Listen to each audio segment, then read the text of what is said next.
Political expo நேயர்களுக்கு வணக்கம். நம்மோட குற்றவியல் வழக்கறிஞர் ஆர்.எஸ். தமிழ்வேந்தன் அவர்கள் இணைஞ்சிருக்காரு. வாங்க பேசலாம். வணக்கம் சார். வணக்கம். பொலிட்டிக்கல் எக்ஸ்போ நேயர்களுக்கு என்னுடைய பணிவான வணக்கம். சார், இப்போ ஒருத்தவங்களோட பர்சனல் எடுத்து பேசுறதுங்கிறது எந்த வகையிலுமே நியாயம் இல்லாத ஒரு விஷயம். ஏன் நம்ம விஜயோட பர்சனல் எல்லாருக்குமே தான் டிவோர்ஸ் நடக்குது, நடிகர்களுக்கு நடக்குது, இசையமைப்பாளர்களுக்கு நடக்குது, எல்லாருக்குமே நடக்குது. ஏன் இப்போ விஜயோட டிவோர்ஸ் ஏன் இவ்வளோ பேசு பொருளாக்கணும்? நித்யானந்தா ரஞ்சிதாவோட இருந்தாருமா, அது அவரோட பர்சனல் தான், நான் இல்லைன்னு சொல்ல. ஆனால் நீ உன்னை கடவுள், நான் கடவுளோட ஏஜென்ட்டு, நான் உனக்கு நிறையா போதிக்க போகிறேன்னு வரக்குள்ள நீ எப்படி தனி மனித ஒழுக்கம் இல்லாதவன் நீ கடவுளாக இருக்க முடியாதுங்கிறது தான் கருத்து. தனிப்பட்ட முறையில் நான் தனிப்பட்ட மனுஷன், நீங்கள் ஒரு தனிப்பட்ட இண்டிவிஜுவல் உமன், அவர் ஒரு இண்டிவிஜுவல் மேன். இது பொது வாழ்க்கை கிடையாது. பட் நான் உங்களை ஆள போகிறேன், உங்களை ஆள துடிக்கிறேங்குள்ள என்னுடைய வாழ்க்கை விமர்சனத்துக்குள்ளாகும். இதெல்லாம் எலெக்ஷனுக்கு முன்னாடியே இந்த டிக்ளரேஷனுக்கு முன்னாடியே இதெல்லாம் முடிவெடுத்துருக்கணும். இதெல்லாம் என்னவாகும், இதெல்லாம் முன்னாடியே கணக்கு தீர்க்க வேண்டிய விஷயங்கள். இதெல்லாம் குடும்ப பிரச்சனையெல்லாம். ஒரு 3 பேர் கொண்ட குடும்பம், அவர் பையன் சஞ்சய், இவங்க ஒரு விஜய், இன்னொருத்தர் சங்கீதா, இன்னொரு பொண்ணு. 3 பேரை மேனேஜ் பண்ண முடியாது. நீங்கள் 8 கோடி பேர் ஆள நினைக்கிறீங்க. உங்களோட ஐடியாலஜி என்ன? முதல்ல ஆண்களுக்கு தனி ரேஷன் கடை, பெண்களுக்கு தனி ரேஷன் கடை. டாஸ்மார்க்கு பற்றி உங்களோட சிந்தனை என்ன? டாஸ்மார்க் பற்றி உங்கள் ஐடியா என்ன? நீங்கள் என்ன நினைக்கிறீங்க? பூர்ண மதுவிலக்கு, முதல்ல இவர் மதுவிலக்கணும்ல, நீங்கள் என்ன நினைக்கிறீங்க? அதை பற்றி ஒன்றும் ஐடியா கிடையாது. இப்படி நாட்டில் இப்போ ஈரானில் போர் நடக்குது, அதை பற்றி நீங்கள் என்ன சொல்ல நினைக்கிறீங்க? சிலிண்டர் இன்றைக்கி விலையேறிட்டு, அது சமைச்சு குடும்பம் பண்ணுறவனுக்குலாம் தெரியும் சிலிண்டர் விலையேறிச்சு இன்னைக்குன்னு. இல்லை, இப்போ வரப்போகிறது தமிழ்நாட்டுக்கான எலெக்ஷன் தானே, அப்போ அதில் யாரை அடித்து ஃபோக்கஸ் பண்ணணும் அப்படின்றத தானே அவர் கான்சன்ட்ரேட் பண்ணுறாரு. பொதுவான ஒரு சிந்தனைகள் தானமா வேணும் உங்களுக்கு. இப்போ நான் ஒரு விஷயம் இருக்கிறேன்னா, இப்போ நீங்கள் ஒரு சேனல் வச்சுருக்கீங்க, நான் புதுசாக ஒரு சேனல் ஆரம்பிக்கிறேன்னா, ஒன்று நான் இல்லை நீங்கள் எனக்கு இது உலகமே பறந்துபட்ட உலகம் தானே. உங்கள் கண்டென்ட் நான் எடுக்க வேண்டியதில்லை, உங்களை பற்றி நான் பேச வேண்டிய அவசியம் இல்லையே. எனக்குன்னு ஒரு ஐடியாலஜி, நேரேட்டிவ் செட் பண்ணி நான் அந்த நேரேட்டிவ் படி பயணிக்கணும். இப்போ நீங்கள் இன்றைக்கி தான் வக்கீலாகி வர்றீங்க, எனக்கு 20 வருஷம் ஆகிட்டு, ஓகேயா, 20 வருஷம் கம்ப்ளீட்டடு. இன்னைக்கு என்ரோல் பண்ணிவிட்டு ஒன்று நான் இல்லை அவருன்னு நீங்கள் கையெழுட்டிங்கன்னா அது எப்படி சரி? உங்களை நீங்கள் குட் சோல்னு சொல்கிறது உங்களுக்கு எல்லா ரைட்ஸும் இருக்குது. You are a good soul, you are a so beauty, எப்படி ஒன்றும் உங்களை வச்சுக்கோங்க. பட் என்ன டர்ட்டின்னு சொல்கிறது உங்களுக்கு ரைட்ஸ் கிடையாது. நீங்கள் தூய சக்தி, நான் எப்படி தீய சக்தி ஆக முடியும்? தீய சக்தி எப்படி? நான் 70 வருஷமாக அரசியல் பண்ணிகிட்டு இருக்கேன். ஆனால் இப்போ 70 வருஷமாக அரசியல் பண்ணுறாங்க. அவங்க செய்கிற தவறுகளை கேட்கறதுக்கும், அவங்க கொடுத்த வாக்குறுதிகளை நிறைவேற்றாமல் போகும்போது அதை கேட்கறதுக்கும் யாராவது ஒருத்தவங்க வரதானே செய்யணும். நீங்கள் நல்லா கேட்கணும்னு சொல்ல, கேட்கவே தெரிலங்கிறது தானே இங்கே பிரச்சனை. ஏமா ஆளுங்கட்சியை பேசுறதுக்கு லட்சம் பேசலாமா? நான் பேசி தட்டுமா? லட்சம் குறை சொல்லலாம். ஏன்னா டெய்லி மூவ் ஆகிட்டு இருக்க ஒரு ப்ராசஸ் அது. எதிர்கட்சியாக இருக்கிறது ஈஸி, ஆளுங்கட்சியாக இருக்கிறது கஷ்டம். எதிர்கட்சிக்காண்டி நீ எந்த சேனலில் வேணுமோ பேசலாம், ஆனால் ஆளுங்கட்சியை ரெஸ்கியூ பண்ண முடியாது. ஏன்னா டெய்லி ப்ராப்ளம் இருந்துக்கிட்டே இருக்கும். ஏன்னா அது ஒரு கொலை நடக்கும், ஏதாவது ஒன்று நடக்கும், வெட்டிக்குவாங்க, ஒரு போலீஸ் தப்பு பண்ணுவான், ஒரு விஓ லஞ்சம் வாங்குவான், ஏதாவது நடந்துக்கிட்டே இருக்கும். நீங்கள் எப்படி எல்லாருக்கும் சேர்த்து நீங்கள் எப்படி பேர் பண்ணி எடுத்துகிட்டு போக முடியும்? பட் எதிர்கட்சினா ஒன்லி ஃபார் கம்ப்ளைண்ட் தான். You are accused. பட் என்னை பக்கம் பிளேமிங்கே வராது. அதனால தான் இப்போ விஜய் ஆளுங்கட்சி மேலே எல்லாம் ப்ராப்பராக பேசலாமாம்மா. எவ்வளோ விஷயங்கள் நானே எடுத்து சொல்கிறேன். ஸ்பேஸு அவர் பேசாமல் விட்டது நிறைய இருக்குன்னு நினைக்கிறேன். எதுவுமே பேசலையம்மா அவர். எப்படிமா டேரிங்காக தான் கேட்டேன். முதல் நாள் நீங்கள் ஒரே நாளில் எனக்கு இவங்க தான் எதிரினா இது என்ன காமெடியாக இருக்குது? அப்போ வாட்டர்மெலன் சாருக்கு உங்களுக்கு என்ன வித்தியாசம் இருக்குது? தண்ணி பழம் டாக்டரு அவருக்கு உங்களுக்கு என்ன வித்தியாசம் இருக்குது? அவர் அம்மா நமக்கு ஒரு ஃபேம் இருக்குமா, அது அந்த ஏஐயை வச்சு குரங்கு மாரி வச்சு செய்கிறாங்க, சூப்பராக இருக்குது. கிரீன் மேட்டை போட்டில் இதுக்கு ஏஐ சிரிக்கிறதுலாம் இப்படி போகுது அந்த மங்கிக்கு. அவருக்கு உங்களுக்கு என்ன வித்தியாசம் இருக்குது? அவர் தன்னை காமெடியன்னு தெரிஞ்சு வாழ்கிறாரு, நீங்கள் ஒரு காமெடியன்னு புரியாமல் வாழ்ந்துட்டு இருக்கீங்க. அவ்வளோதான் வித்தியாசம். வாட்டர்மெலனுக்கு தெரியும் நம்ம இப்படி தான் ட்ரோல் ஆகி தான் மேலே வரணும். அவருடைய ப்ராசஸில் அவர் ஜெயிச்சிட்டாருமா. தண்ணி பழம் இவரோட பெட்டர்னு சொல்கிறேன். போயிட்டு பிக் பாஸ் வீட்டுக்கெல்லாம் போய் விஜய் பார்வதியோடையெல்லாம் இருந்து அண்ணன் தங்கச்சின்னு சொல்லி ஏதோ உறவாடி மன்றாடி ஏதோ ஒரு பொருளாதார ரீதியான ஒரு டெவலப்மெண்ட் அவர்கிட்ட வந்துருச்சு. அவருக்கு அது தெரிஞ்சிருக்கு அந்த நேரேஷன். சார், ஆனாலும் இத்தனை வருஷமா 69 படம் நடிச்ச விஜய் கூட வாட்டர்மெலன் ஸ்டாரை கம்பேர் பண்ணி பேச முடியுமா? இது லூசு மோகன் கூட தான் 200 படம் நடிச்சிருக்கிறாரு. அவர் முதலமைச்சர் ஆக்கிடலாமா? சொல்லுங்க. ஏமா படம் நடிக்கிறது ஒரு தகுதியை எப்படிமா எலிஜிபிலிட்டி சொல்ல வந்தீங்க? அந்த சினிமா துறையில அவர் உச்சத்துல இருக்காரு. மாமியாருக்கும் சோப் போட்டிருக்காரு, மருமகளுக்கும் சோப் போட்டார். சோப்பு சும்மா இந்த சோப்பு, குளிக்கிற சோப்பு, அதை பார்த்தோம். அந்த காட்சிகள்லாம் பார்த்தோம். ஆகச்சிறந்த கருத்துக்களை தான் அவர் சொல்லியிருக்காரு. விஜய் நடித்த 61 படத்தில் சார் இது ஒரு சொசைட்டிக்கு ஒரு நல்ல மெசேஜ் சார் அப்படின்னு ஒரு படம் சொல்லுங்கள். காலேஜுக்கு தானே போனார், அங்கே போய் லவ் புத்தகம் எடுத்து சாலினியில் உசார் பண்ணுறது தப்பு இல்லை. அவங்க எல்லாம் சேர்ந்து போட்டு அடிக்கிறாங்களா அண்ணன் தம்பியில் ராதாரவியெல்லாம் சேர்ந்துட்டு போனது படிக்க தானே போன நீ ஸ்ப்ளெண்டர் பைக் எடுத்துக்கிட்டு, இது தேவையாது சார். படத்தை படமா பார்க்கணும், அது கூட எப்படி சார் நமக்கு? இப்போ 61 படம் நடிச்சாரு, அதான்டா தகுதின்னு சொன்னீங்க. நான் எதுவும் சொல்லலப்பா, நீங்களே பார்த்துக்க. 61 படம் நடிச்சது தகுதி. இப்போ 61 படத்தில் என்ன சொன்னேன் உன் ஃபஸ்ட்டு படத்துலேருந்து அப்படிங்கிறது என்னோடது. சங்கவிக்கு வீடை வாடகை கொடுத்துட்டு அதுவும் போலீஸ்காரன் பொண்ணு விஜயகுமார் பொண்ணு அதுக்கு சோப் போடுவாப்புல. என்ன ஸ்க்ரீன் பெருசாக இருக்குங்கிறாரு இவர். கண்ணுக்குள்ள உள்ளூர் படம் அதில் தான் ஒரிஜினலாக எடுத்தார். அதில் மெண்டலாகவே இருப்பார். நீ இல்லை பாட்டு 20 பாட்டெல்லாம் இருக்குல்லம்மா, அதில் மெண்டலாகவே இவர் இருப்பார். இப்படி ஒரு படங்களாக சொல்லுவார். பிரியமுடன் ஒரு படம், அந்த பொண்ணு கௌசல்யா உட்காந்து நண்பனாக கொள்ளுவார், அவங்க அப்பாவை காலை தூக்கி விடுவார், எல்லாரும் சாவடிப்பார். கடைசி அந்த பிள்ளைய போட்டு பொழுதில் போட்டு ராஜஸ்தானில் போட்டு இழுப்பார். நெஞ்சிலேன்னு ஒரு படம் கூலிப்படம் நடித்தார், பம்பாய் போய். அவங்க அப்பா தான் எடுத்தார். ஆகச்சிறந்த படங்களெல்லாம் அவங்க அப்பா தான் எடுப்பார். மகனை எப்படியெல்லாம் நடிகையை விட்டு கட்டிப்பிடிக்க விட்டு வேடிக்கை பார்க்குறது அவங்க அப்பாவுக்கு ரொம்ப அலாதி பிரியமாக எடுத்தார் படத்தை. ஒரு சொந்த உழைப்பில் நீங்கள் வந்தீங்களா? 10 வாட்டி நீங்கள் பாஸ் அடிச்சிருங்க. உங்கள் உழைப்பு என்ன வந்திருக்கு சொல்லுங்கள். நீங்கள் போய் அஜித்குமார் எதுக்கு கிளாக்கிறீங்க? அவர் என்ன செஞ்சார்? உங்களை 400 கோடி ரூபா அவருக்கு ஒரு ரேஸுக்கு. அவர் எங்கேயோ போயிட்டார். அவர் சாலினியோட ஒழுக்கமாக தான் குடும்பம் நடத்துகிறார். சாலினி ஒன்றும் போலீஸ் ஸ்டேஷன் பக்கம் போலையே, இல்லை கோர்ட்டு பக்கம் ஏறலையே. அவர் வேறு வாழ்க்கை வாழ்றாரு. உன்னை எல்லாம் ஒரு பொருட்டாக கூட மதிக்க மாட்டார். அவர் துணிவு படத்தில் ஏறி ஒருத்தன் வண்டியில் ஏறி செத்து போயிட்டாம ஒரு பையன், லாரியில் ஏறி டான்ஸ் ஆடி. அவர் அவங்க வீட்டுக்கெல்லாம் போகல. நீ ஏன் ஏறின? நான் உன்னை வர சொன்னா? நான் நடித்தேன், பார்த்தா பாரு, ப்ரொடியூசர்கிட்ட சம்பளம் வாங்கிட்டு நான் போயிட்டே இருக்கேன், அவ்வளோதானே. அந்த மாயை நீங்கள் என்ன உடைக்கவே இல்லையம்மா. ஒரு பொய்யாக பேசுகிறீங்க. டிஎம்கே நீங்கள் டிஎம்கே பேசுறது மட்டும்தான் அரசியல். உங்களுக்கு யாரும் தப்பாக சொல்லி கொடுத்துருக்காங்க? தப்பாக இல்லை, அந்த வளர்ந்தாமட்டி ஆதவ தான் சொல்லி கொடுத்தது. டிஎம்கே அடிக்கிறது மட்டும் எப்படி அரசியலாக இருக்க முடியும்? ஏடிஎம்கே அடிக்கணும்ல. ஊழல் அவங்க சொல்றது நியாயமான இதுதானே. அதிகாரத்தில் யார் இருக்காங்களோ அவங்கள கேள்வி கேட்கறது தானே பவர். அரசியலுங்கிறது அப்படி இல்லைம்மா. அதிகாரத்தில் இருக்கவங்களை அடிக்கிறதுன்னு பவர் கிடையாது. அப்போ ஆளுநர் அடிக்கணும். ஆர்.என். ரவி அடிச்சிருக்கணும். நேற்று போயிருக்காரு. அவர் தானே அதிகாரத்தில் இருந்தார். துணைவேந்தர் பதவி சுப்ரீம் கோர்ட் போய் தமிழ்நாடுக்கு முன்னாடி ஜெயிச்சிட்டு நீங்கள் அவரை அடிச்சிருக்கணும்ல. அண்ணா யூனிவர்சிட்டி மேட்ரு பேலாம் எங்கே போயிருந்தீங்க? கோபாவில் இருந்தீங்களா? எங்கே இருந்தீங்க? பொள்ளாச்சி பாலியல் சம்பவத்தப்போ எங்கே இருந்தீங்க? ஸ்டெர்லைட்டில் 13 பேர் சுட்டப்போ எங்கே இருந்தீங்க? சாத்தாங்குளம் பென்னிக் ஜெயராஜ் அப்போ எங்கே இருந்தீங்க? திரும்பவும் அஜித்குமார் அப்போ வாக்கெடுத்தப்போ எங்கே இருந்தீங்க? ஆமாம், ரெண்டையும் மிக்சராக தான் சொல்லியிருக்கேன் உங்களுக்கு.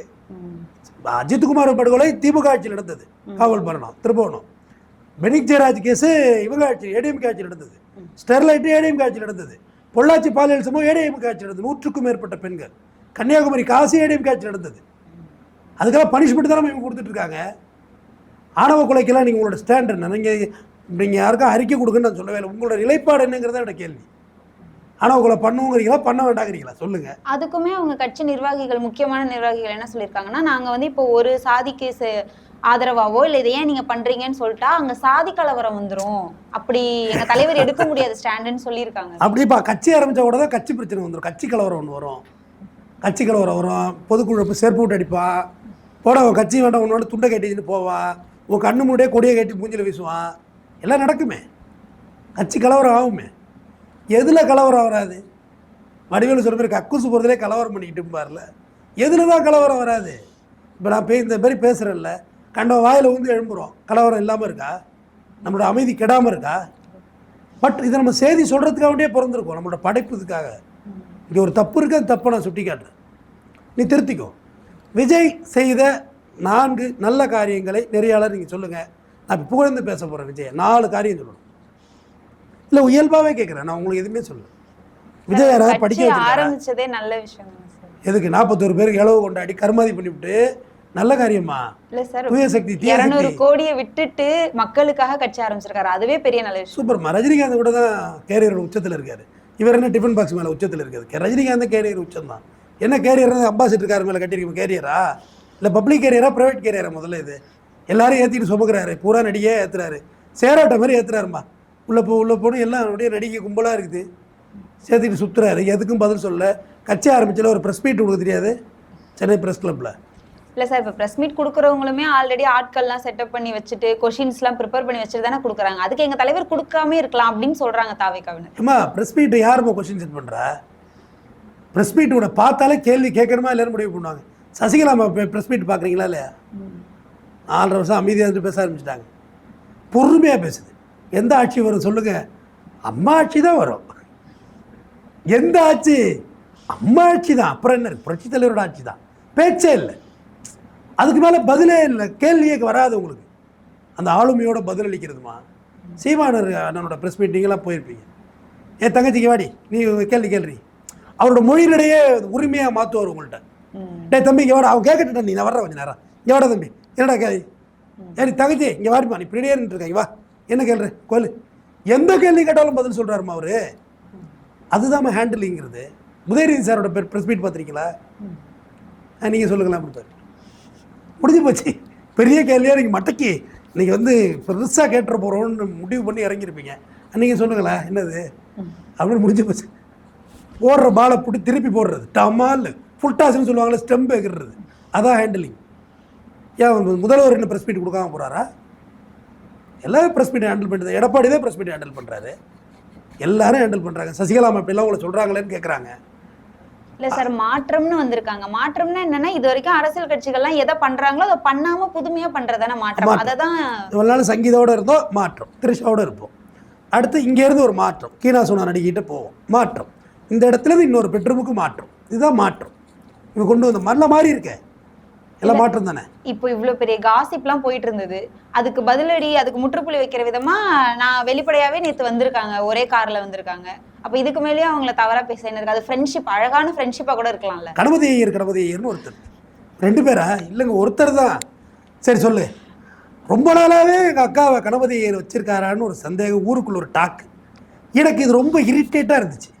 ஒரு நாள் நேராக போய் எங்கள் அக்காவை வச்சிருக்காமடான்னு கேட்டேன். பட் கணபதி ஐயர் என்ன சொன்னாருன்னா, உங்கள் அக்காவை நான் வச்சுக்கிறேன், பேக்கரியை நீ வச்சுக்கன்னாரு. பட் இந்த டீலிங் எனக்கு ரொம்ப பிடிச்சிருந்தது. நீ எல்லாம் இவ்வளோ கேவலமானவளாக இருக்கேன்னு நினைக்கலாம், ஆனால் எங்கள் அக்கா கிட்டவா அப்படின்னு சொல்லி சூப்பர் ஃபிகர்னு சொல்லுவார்ல, அதுக்கு இதுக்கு என்ன மாதிரி வித்தியாசம்? அதுக்கு வித்தியாசம் என்ன இருக்குது? Trial for fire politics. நெருப்பாற்றில் இறங்க வேண்டும், எரிஞ்சு சாம்பலாக கூட போவோம். உதாரணத்துக்கு சொல்கிறேன், விஜய் ஸ்டைல்லே சொல்லுவோம். நான் அந்த ஒயின்ஷாப் ஹவுஸில் குடிச்சிட்டு கிடந்தியாமே பேச்சா இருக்குது ஊருப்புறா அப்படின்னா, ஒன்று நான் கிடக்கலன்னு சொல்லணும், இல்லை அந்த கேள்வியை நான் கடந்து போகணும். அதான் கிடந்தாச்சு பார்த்தாச்சு, இனிமேல் என்ன வெக்கமானோம், உலட்டி விட்டுறணும். அந்த எங்கள் ஊர் மொழி உலட்டி விடுதல் என்றால் ஸ்கிப் பண்ணுறது. அடுத்த நாள் அதே இடத்துல குடிச்சிட்டு ஃப்ளாட் ஆகி கிடந்து ஆமா நான் தான் கிடந்துன்னு சொன்னால் உனக்கு பெருமையா? அந்த நடிகையை வச்சிருக்காமடான்னு எல்லாம் கேட்குறாங்க யூடியூப்னு சொல்லிட்டு, அது போவேன், அந்த நடிகையோட தான் போவேன்னு சொல்கிறது எந்த வகையில் நியாயம்? இடையில வந்து திமுக சரியா இருக்கலாம். அப்படியா? வேற வேலையே இல்லை அறிவாலயத்துக்கு. ஏமா இவங்க தாம அறிவில்லாத ஒரு ஆளுங்க. முதல்ல தமிழக வெற்றி கழகம், அப்புறம் தற்கொலை வெற்றி கழகமாக மாறிடுச்சு. அங்கே போனீங்கன்னா தற்கொலை ஆகிடுவான், மிதிச்சு ஒன்று கொண்டு போட்டுருவாங்க.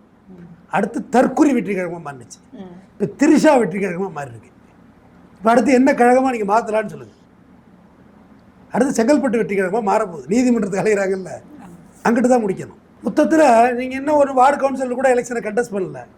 ஆனால் அதுக்குள்ளே உங்களுக்கு நீங்களே நேரட்டிவ் செட் பண்ணி 10 யூடியூப்காரங்கள்ட்ட காசை கொடுத்து 40% ஓட்டுருக்கு. 10 வயசு பையனுக்கு ஓட்டு கொடுத்தாதான்ப்பா 40% வரும். இல்லை சார், இவ்வளோ பெரிய இஷ்யூ வந்துமே நிறைய பெண்கள் ஆண்கள்லாம் விஜய் பண்ணது ஒரு விஷயம் இல்லை, ஏன் மற்ற கட்சிக்காரவங்க பண்ணாததான் கேட்குறாங்க. அப்போ இன்னுமே அவருக்கு வாக்கு சதவீதம் அப்படியே தானே இருக்குது. அதாவது எலெக்ஷன் முதல் நாள் வரைக்கும் கலைஞர் டிவியை பார்த்துட்டு கலைஞருக்கு எதிராக ஓட்டு போடுவாங்க. அம்மா உணவகத்தில் சாப்பிட்டு போய் அம்மாவுக்கு எதிராக ஓட்டு போடுவாங்க. தெம்பா சாப்பிட்டுட்டு 5 இட்லியை குத்துரா மாற்றி மக்களோட மனநிலையை நீங்கள் கணக்கு பண்ணவே முடியாது. அவங்க ஆல்ரெடி டிசைடட் யாரை முதலமைச்சர் ஆக்கணும். இப்போ இதில் என்ன ஆகி போச்சுன்னா, ஒரு 50% பீப்புள்ஸ் பெண்கள். அது நீங்கள் ஒரு ஆர்வம் மிகுதியில் அவரை ஒரு பெரிய லீடராக பார்க்குறீங்க. அவர் விக்கெல்லாம் கட்டிட்டு நீங்கள் தெரிச்சு ஓடிடுவீங்க. எங்கள் தாத்தா இல்லை, எங்கள் மாமான்னு சொன்னார், தாய் மாமன்னு சொன்னார், அவர் கர்லிங் கேராக இருக்குது, இவருக்கு என்ன மொட்டையாக இருக்குன்னு போயிடுவீங்க. அந்த ஆர்வ மிகுதி நேற்று காலி ஆகிடுச்சு. ஜாய்க்கு ரிசல்ட்டாக மாதம்பட்டி. என்னோடய வீடியோக்கள் சுமார் ஒரு 500லேருந்து 600 வீடியோ இருக்கும் மொத்த யூடியூப் பிளாட்ஃபார்மில். நான் எல்லா வீடியோக்கள்லேயும் மாதம்பட்டிக்கு ஆதரவாகவே பேசியிருந்தேன். அப்போ எனக்கு ஒரு பெரிய நேரேட்டிவ் செட் பண்ணாங்க, பல கோடி இவன் பணம் வாங்கிட்டான் மாதம்பட்டிகிட்டேருந்து. இல்லை ஒரு நியாயத்தின் பக்கம் இருந்தால், தர்மத்தின் பக்கம் இருந்தேன். முறைப்படி நெருப்பு சாட்சியாக கல்யாணம் பண்ண பொண்டாட்டி ஸ்ருதிக்கு ஆதரவாக இருந்தேன். ஐ ஸ்டாண்ட் ஸ்ருதின்னு இருந்தேன். மாதம்பட்டிக்கெல்லாம் நான் ஆதரவாக இல்லை. ஜாய்க்கு ரிசல்ட்டாக கூட ஆதரவாக இருந்தேன். அது அவங்களுக்கு புரியாது. எப்படின்னா, இந்த மாதிரி ஏற்கனவே நீ ஒரு புள்ள பெற்று ஏமாந்துட்டேன், மறுபடியும் உடம்பை கெடுத்துக்கிட்டு இன்னொரு புள்ள பெற்றுக்கிட்டு அதுக்கு ஒரு இனிஷியல் தேடிக்கிட்டு கல்யாணம் பண்ணிக்கிட்டு தான் புள்ள பெற்றுக்கணும். புள்ள பெற்றுக்கிட்டு அப்பனை தேடக்கூடாதுல்ல. அப்போ அது ஏன் அந்த பிள்ளை நாளைக்கு பார்க்கக்குள்ள உனக்கு கோவம் வரும். எத்தனை இடத்துல வந்து பிள்ளையெல்லாம் அடிக்கிறாங்க பேரண்ட்ஸ், காரணம் அப்பா விட்டு போயிடுவார். அப்போ வந்து அப்படியே அப்பன மாதிரி பண்ணுது பாருன்னு வைப்பாங்க பட்டுன்னு. இது ஏன் தேவையில்லாத ஒரு கஷ்டம் அது அப்படின்னப்ப மாதம்பட்டியோட ஸ்டாண்ட் வந்து சுருதியோடு இருந்தார். டே உள்ளது என் வீடியோ நான் பிரட்டி பேச மாட்டேன் பாப்பா, எப்பயுமே இப்படி தான் பேசுவேன். சொன்னது தான் சார், அன்றைக்கி இப்படி சொன்னீங்களேன்னா ஆமாம்மா அன்றைக்கி கருத்து அப்படி சொன்னேன் அப்படி சொல்லுவேன், மாற்ற மாட்டேன். இன்றைக்கும் சொல்கிறேன், அதில் ஜாக்கிரஸ்ல தோத்து தான் போவாங்கன்னு சொல்கிறேன். Because Shruti is a legal wife. அது வந்து மாதம்பட்டிக்கு எதிராக போய் நிற்கலையே. ஒரு சமயக்காரனுக்கு தெரிஞ்ச டெக்னிக்கு உனக்கு தெரியலையப்பா. அவர் அழகாக ஹேண்டில் பண்ணிட்டார். பொண்டாட்டியை தான் பக்கம் வச்சுட்டாப்புல. மாமா பொண்ணு அத்தை பொண்ணு தான், சரண்டர் ஆயிட வேண்டியதான் பொண்டாட்டிகிட்ட. ஏதோ மாமா கலக்க புழக்க போய் வந்திருப்பேன், இப்போ நீயும் செஞ்சினா என்ன உள்ளதான் தூக்கி வைப்பாங்க அப்படிங்கிற சங்கீதா வந்து பிடிச்சிடுறேன். அப்போ என்னன்னா அதில் வந்து ஐ ஸ்டாண்ட் சுருதி நேராக வந்து மகளிர் ஆணையத்துக்கு போனார். இந்த வடிவேல் ஒரு படத்தில் திவ்யா ரோலிங்கில் போட்டு சுற்றி விடுவார் தெரியுமா, ரவுடியாக இருக்க மாட்டார், ஃபேக் ரவுடி, விவேக் விஜய் மாதிரி நாய் சேகர் ரோலிங்கில் போய் எவன்டா மாமா முன்னிட்ட வம்புழுத்தது, வெயிலில் வந்து வெறியாத்தான் பாருல, அந்த மாதிரி டக்குனு சுருதியை ரோலிங்கில் விட்டு மேலே போனாரா இல்லையா, கையை அப்படி கோட்டு ரேம்ப் வாக்கில் மேலே ஹைட்டில் ஃபஸ்ட் ஃப்ளோர் அப்படி இருக்கும், சிங்கிள் வெள்ளக்கார கட்டடம், அது சிங்கிளாக ஏறி மேலே போனார்ல. காரணம் பொண்டாட்டி லீகலைஸ் ஆகக்குள்ள எல்லா ப்ராப்ளத்தையும் சார்ட் அவுட் பண்ணிட்டார். நீ பழைய பேஷண்ட் மாதம்பட்டியை டிஸ்சார்ஜ் பண்ணிட்டு புது பேஷண்ட் விஜய் அட்மிட் பண்ணியாச்சு. அந்த இடத்துல ஸ்ட்ரெச்சர் காலியாக தான் இருக்கும், பேஷண்ட்டு மாறிக்கிட்டே இருப்பாங்க. அவங்கள தூக்கிட்டு இவங்களை அட்மிட் பண்ணியாச்சு. அடுத்த ஒருத்த மாற்ற வரை இவன் தான் இங்கே கதையே. அதே நீ விஜய் சங்கீதாவை பக்கம் வச்சுக்கிட்டு இப்போ திரிசா போய் மேலே கம்ப்ளைண்ட் கொடுத்துன்னு வச்சுக்க, ஏன்னா இவர் வந்து இதே மாதிரி பண்ணிட்டாரு, என்ன வாழ வைக்கல இதை வைக்கல இந்த நான் ஸ்டாண்டு விஜய். திரிசாவோ வேற கினாசுராவோ வேற யாரோ கம்ப்ளைண்ட் கொடுத்துருந்தா இல்ல சார். இப்போ எனக்கு என்ன கேள்வி வருதுன்னா, சங்கீதாவே வந்து நடிகை பேர் சொல்லல, நீங்க இவ்வளவு கான்ஃபிடென்ட்டா த்ரிஷா தான் இதுக்கு கல்யாணத்துக்கு வந்தாங்க அதனால சொல்றேம்மா. சங்கீதா கான்ஃபிடென்ட்டா வரலன்னா சங்கீதா கல்யாணத்துக்கு போகல, வீடியோ பார்க்காம இருந்திருப்பாங்க, கண்ணை மூடிட்டு இருந்திருப்பாங்க.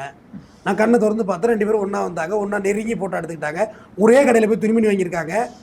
2 பேரும் வேட்டி ஷர்ட் எல்லாம் ரொம்ப ட்ரெடிஷ்னலாக விண்டேஜாக டிக்ளேர் பண்ணுறாங்கம்மா. என்ன பண்ணுவோன்னு கேட்குறாங்க. அவங்க கட்சிக்காரங்களுக்கு தான் இது அவமானம்.